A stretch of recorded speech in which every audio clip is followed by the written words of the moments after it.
Hi, Democrats. Today is Monday, January 9th, and it's time for the Chair's Daily Life. Happy Monday. All righty. Thinking about,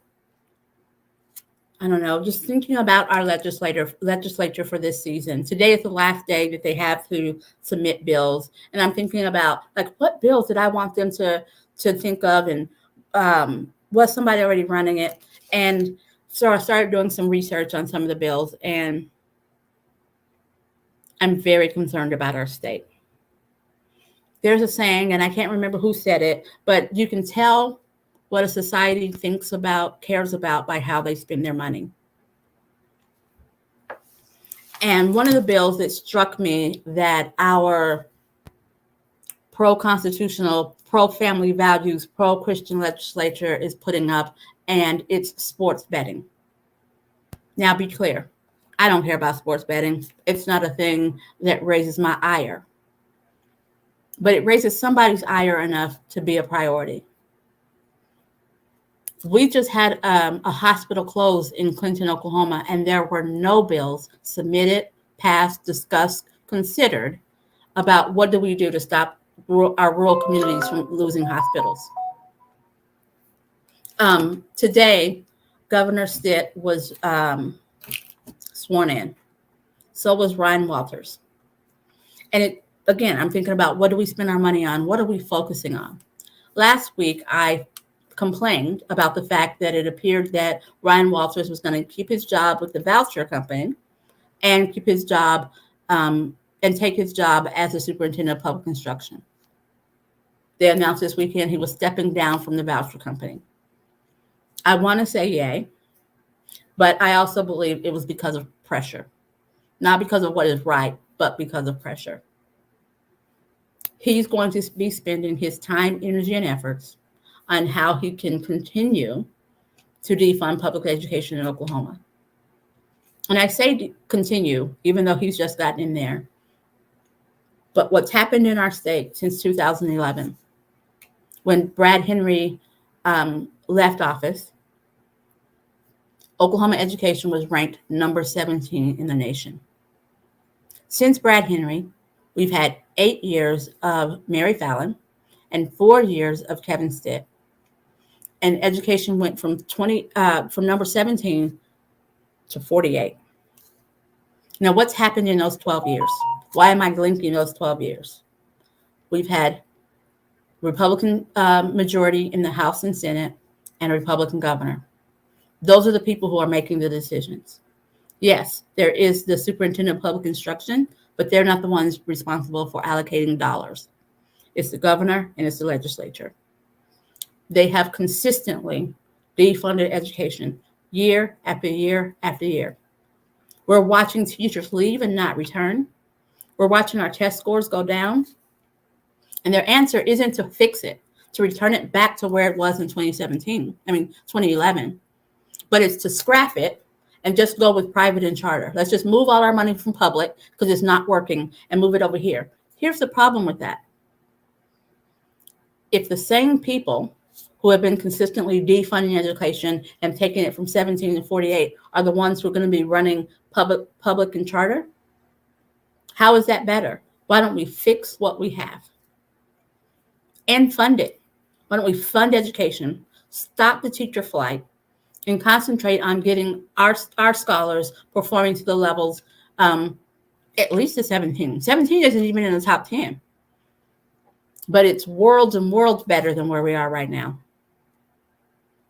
We have a lot of work to do. We have a lot of focus to do. We need to focus on improving our education. We're number 48. Just for those of you who aren't paying attention, that's 48 out of 50. We're number 48. We need to concentrate on healthcare.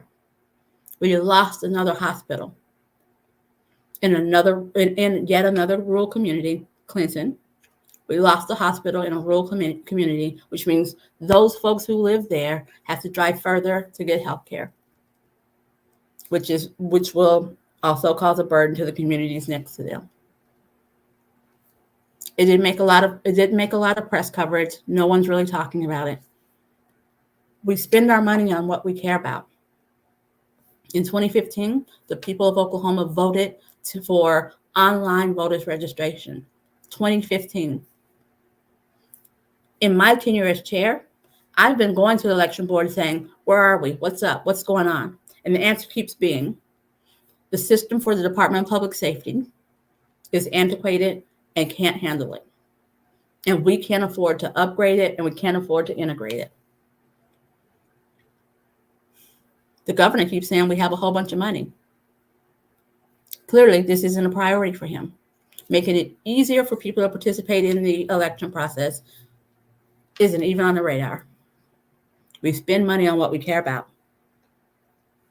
I learned today that in order to get approved for disability, there's like a 13-year waiting list.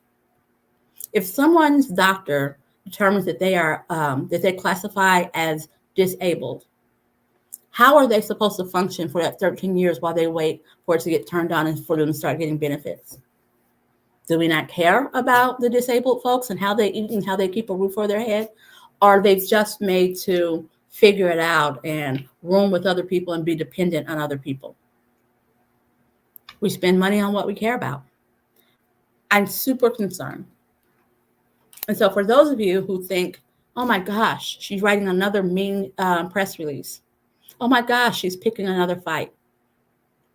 You've seen nothing yet. This year, in our rebuilding year, the Oklahoma Democratic Party vows to fight for what's better for Oklahomans. If our legislature isn't going to do it, if our one-party rule legislature isn't going to do it, then we have to make sure that it happens through direct democracy. We have to make sure that our voices are heard through our elected officials. Now, again, I'm fortunate. I know when I'm making my phone call, I'm calling two Democrats, right? I'm represented by Melody Blansett and Joanna Dossett. I know that they're mostly aligned with what I think. Nobody's 100% aligned with me. Mostly aligned with what I think. But some of you will be calling Republicans. They need to hear. So they can't go to the press and they can't go to on the floor and say, this is what my constituents want. I haven't heard anybody who's upset about this thing. We need to make our voices heard. Make our voices heard so that they can't be on the floor arguing as if they've never heard that we don't appreciate that there are two lawmakers who are serving in our state house, who have been charged with felonies, who are still getting the vote, and no one's asked for them to step down. We have to make our voices heard. We don't appreciate that. We don't appreciate that sports betting is being prioritized over hospitals. Sports betting is being prioritized over online voters registration. Sports betting is being prioritized over education. Not happy with that. Again, I don't care what you think about sports betting, but I want to believe you don't think it's more important than funding education, or more importantly, making sure that every community has access to a hospital. This is the year that we fight. This is the year that we work very hard to rebuild our party, rebuild our organization, to make sure that we are equipped to deal with direct democracy, making sure that our legislators hear our voices and know what we think, because they represent us as well. Thanks for joining me. I'll see you tomorrow at 4:15. You guys have a great evening.